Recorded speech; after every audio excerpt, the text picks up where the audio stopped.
சாய அச்சிருக்கு பாரு ஏதோ. ஓடு ஓடு ஓடு பப்பு.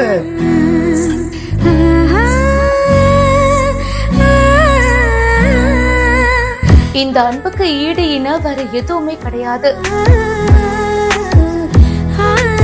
கிட்கேட் கொடுக்குது ஆயா உனக்கு. இந்த வீடியோ பார்த்துக்கிட்டே இருக்கலாம் போல. வாயிட்டா வாயிட்டா வாயிட்டா. நான் தான் வாங்கணுமா? போய் வாயிட்டா.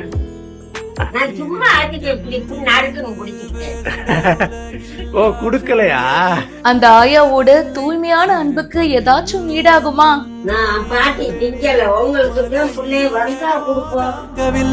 குந்தன் கைகள் பிடித்து போகும் வழி. பப்பு பாரு எல்லாம் வெளிநாட்டு சாக்லேட். ஓடு ஓடு ஓடு. பிரதன்ய சாய் அபிஷியல் அப்படின்றவங்க இந்த வீடியோவை போஸ்ட் பண்ண அது இப்போ வைரலா போயிட்டு இருக்கு. இவங்க தன்னுடைய குழந்தையோட கிராமத்துல இருக்கிற அந்த ஆயாவை பார்க்க போயிருக்காங்க. அண்ட் அப்போ அந்த பாட்டிமா பாத்தீங்கன்னா அந்த குட்டி பாப்பாவுக்காக அவங்க கொஞ்சம் கொஞ்சமா சேர்த்து வச்சிருந்த இந்த சாக்லேட்ஸ் எல்லாம் இருக்கும்ல, அந்த குழந்தைக்காகவே வாங்கி வச்சிருக்காங்க போல.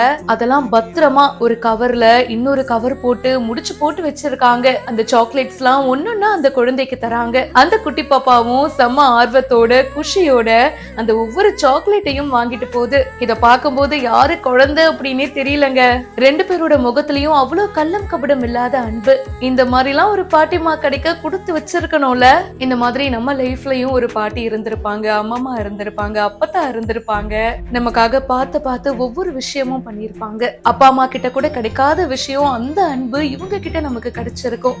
அவங்க போட்டிருக்கிற சேலையோட முந்தானியில சுத்தி வச்சு அந்த காசை நம்ம கிட்ட யாருக்கும் தெரியாம கொடுப்பாங்களே, அந்த மொமெண்ட்ஸ்லாம் வேற லெவல்ல. வாழ்க்கையில நமக்கு அதுக்கப்புறமா நிறைய பெஸ்ட் ஃப்ரெண்ட்ஸ் வரலாம், க்ளோஸ்ட் ஒன்ஸ் வரலாம், நிறைய உறவுகள்லாம் வரலாம். ஆனா நம்மளுடைய பாட்டிமா, அம்மம்மா இல்ல அப்பத்தா அவங்க கொடுக்கற அந்த அன்புக்கு வேற எதுவுமே ஈடு இணை கிடையாதுங்க.